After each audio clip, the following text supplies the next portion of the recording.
Welcome to our YouTube channel again. আজকে আমরা এই রূপচাঁদা মাছটা দিয়ে আলু দিয়ে রান্না করব। এর জন্য আমাদের দরকার পেঁয়াজ, রসুন, কাঁচামরিচ এবং অন্যান্য মশলা। আমরা প্রবাসে যারা আছি, আমাদের যে কোনো মাছ খেতে গেলে সেই মাছটা ভেজে খেতে হয়। এতে একটা ফ্রোজেন গন্ধ থাকে, মাছটা ভেজে নিলে পরে সেই গন্ধটা আর থাকে না। প্রথমে আমরা তেল ঢেলে নিলাম। তেলটা পরিপূর্ণভাবে গরম হলে পরেই আমরা মাছটা ছেড়ে দিব।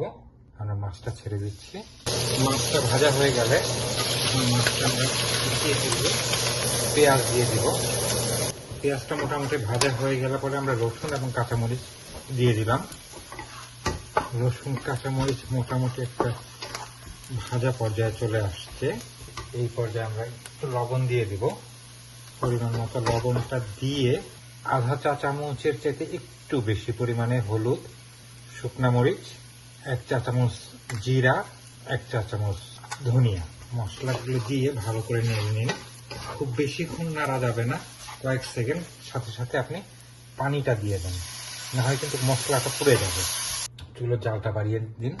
এই পর্যায়ে মশলাটা চেঞ্জ হয়ে যাবে। মশলাটা একটু সময় নিয়ে কষাবেন। মশলাটা কষানো হচ্ছে এবং মশলার রঙও চেঞ্জ হয়ে আসতেছে।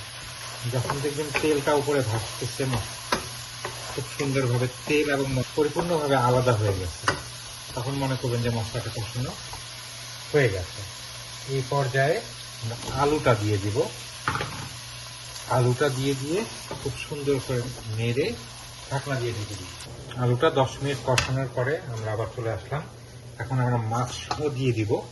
মাছ সহ দিয়ে আমরা আর একটু কষাবো। মাছের সাথে যেন ঝোলটার একটা সুন্দর কম্বিনেশন হয়। মনে রাখতে হবে যেন মাছের গায়ে ঝোলটা খুব সুন্দরভাবে লাগে। এই কারণে আমরা এই নাড়াচাড়াটা করছি। মাছটা দিয়ে দিলাম, দিয়ে 5 মিনিটের মতো ঢেকে দিব এবং কষাবো। মাছটা আবার ফিরে এলাম 5 মিনিট পরে আবার। এখন জালটা একটু বাড়িয়ে দেব, তারপর একটু বাড়িয়ে দিয়ে দেখেন মাছটা কষানো হয়ে গেছে। এখন আমরা যে বাটিতে মাছটা ধুয়ে রেখেছিলাম সেই বাটিটা ধুয়ে পানিটা দিয়ে দেব, কারণ ওই বাটির মাঝে মাছের স্টকগুলো ওই বাটির মাঝে ছিল। এই কারণে ওই বাটিটা ধুয়ে আমরা পানিটা দিয়ে দিব মাছে। সাথে আমি আরেকটু পানি অ্যাড করব।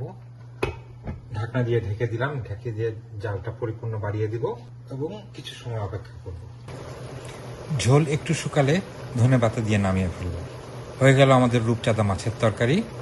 আমাদের সাবস্ক্রাইব করে আমাদের সাথে থাকুন, আর খেতে কেমন হলো সেটা আমাকে জানান।